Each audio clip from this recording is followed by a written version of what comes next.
Y'all selective outrage really does something to my soul. Roll a clip. Assalamu alaikum, shalom, peace, greetings, family. I want y'all to go back and watch this video so y'all can fully understand what I'm about to say here. Now, this brother that just stitched the sister's video, Dana, please go back and watch both of those videos. And I'm going to tell y'all this. I actually agree with both of them simultaneously. Here's why.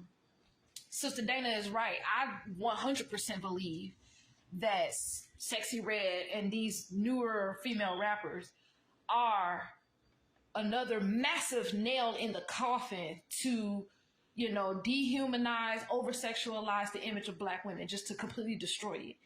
But I do also agree with the brother that, there was music like this prior to Sexyy Red. And there was. Lil' Kim, all of them. A lot of people, Trina, when I was in middle school, Trina was hot with Baddest Bitch, all of that, right? My issue is this. I don't believe Dana was saying what she was saying because it's a dark-skinned woman thing. I believe that over the years, so many of us as women, we're starting to get wore out with decades and decades of this music. And in this day and age, there being a variety, right? At least in Trina's day and in Lil' Kim's day, there was a variety. And then before them, there was a variety of music you could hear that was in the mainstream media that you could hear. Because then you had people like, you had the neo soul era that was real heavy. So you had your India Aries, your Erykah Badu's, your Jill Scotts. You had, before them, you had Queen Latifah and, sisters like that. And you had just a variety of sound. And all of the music, wasn't all sexual, because even some of the neo soul sisters was making music that was sexual, but it wasn't so downright gutter. Now in the mainstream media, that's all you hear. That is all you hear. And that song by Sexyy Red, with them lyrics, when I first heard that and it was on my radio, I cut that shit off, because I think, again, we're just so wore out with that being the main sound, that every woman everywhere is starting to stand up and be like, nah, we done. We're done with this being the only sound, because we don't hear, the likes of a India Arie as much anymore, or Erykah Badu, that sound, right? Even Ari Lennox, had more of that sound, but I noticed lately her music is even, more like, it's becoming more of the raunchier type, and I'm not saying that there's not a place for sexy music, but there's sexy and then there's downright just gutter, disgusting, and nasty. And it's just kind of like, when you're in an era where that's all you're hearing now, you get overwhelmed with it, and you start to believe that there is an agenda. Now, here's the thing.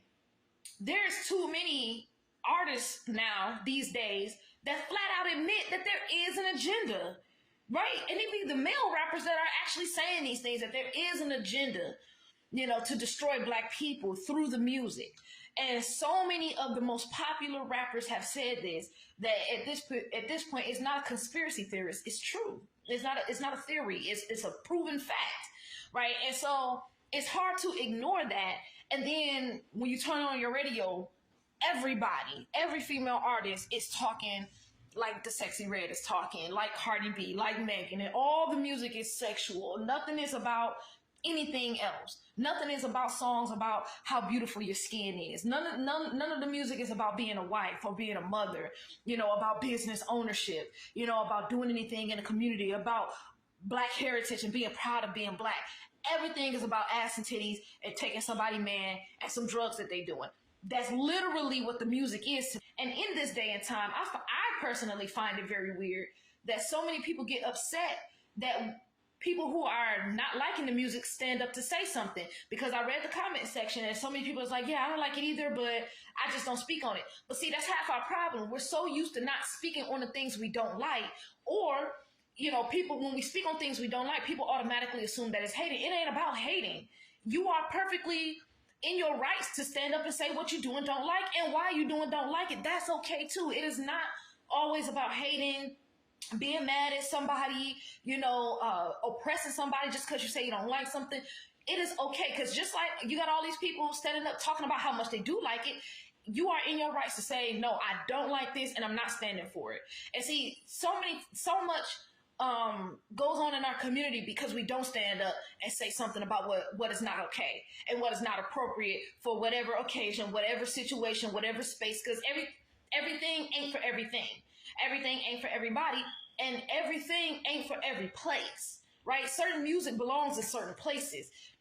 Listen to a Sexy Red song in the middle of the day is a no-go. Like that, come on, man. Like the fact that anybody want to even defend, it lets me know just how like you so woke that you need to kind of like we're just so accepting of everything that we don't have no boundary, right? And when somebody says no to something and they're verbally saying no to something, we automatically think that's hatership. It's not. It's a boundary, right? We don't have to say yes or stay quiet on everything. That's why we're in the mess we're in now, because we stay quiet. We stay quiet through the era. Too many of us was quiet through the era of Little Kim and Trina. Too many of us was quiet through all of the eras of the music just getting worse and worse and worse. And then when there was, groups of us that did stand up, younger groups, was fighting them. Remember that era when Snoop Dogg came out with his Doggy Pound album, and people everywhere was like, no, we're not accepting this. But too many of us was cheering it on, and now look at where we are. Look at Luke. Man, I'm in middle school when Luke was just thumping at the time, and it was like everybody want to shake their behind to that. But look at what we fall into, And then, like I said, like it's all that you hear in the media. We wouldn't think it was a conspiracy theory if there were still other sounds. There is no other sounds out here in the mainstream media. You got to go search for it now. Like there's so much other music that's out here, but that's not what you hear when you turn on your radio. You're hearing Sexy Red all the time. You're hearing Cardi B and Megan all the time. You're not hearing nothing else, right? There used to be a time when Minister Farrakhan was even in the music, his name being mentioned. And to be honest with you, his name is still being mentioned. And I know everybody don't rock with the Nation of Islam and rock with the minister.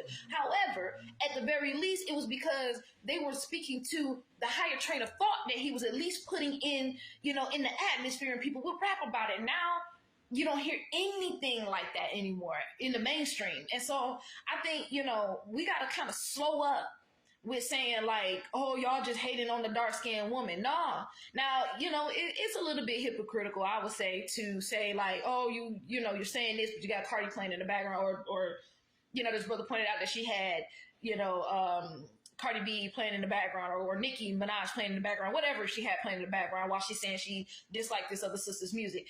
However the case may be, it is okay for somebody to stand up and verbally say what they don't like. That's okay to do. I think we've gotten so used to feeling like a criticism is hate. It ain't hate. It is okay for somebody to stand up and be like, hey, this is not okay, and I got a legitimate reason for why. And that's what I hear Sister Dana doing. But like I said, I also agree with the brother here too, but still, it's like we got to stop thinking that just because somebody, like Sister Dana said, like, this ain't okay. Now how she worded it, maybe it was harsh. It was harsh. But it's a reality. The music is harsher. I'm sorry. Like, the way Dana conveyed that, could she have conveyed it better? Maybe. But have you heard these lyrics in these songs? Like, and we all, just because we don't like it, we all got to sit down and go be quiet somewhere. That's exactly why, so much oppression of women go on, because we went and sat down and got quiet about what we don't like. And we didn't stand up to say what is okay and what ain't.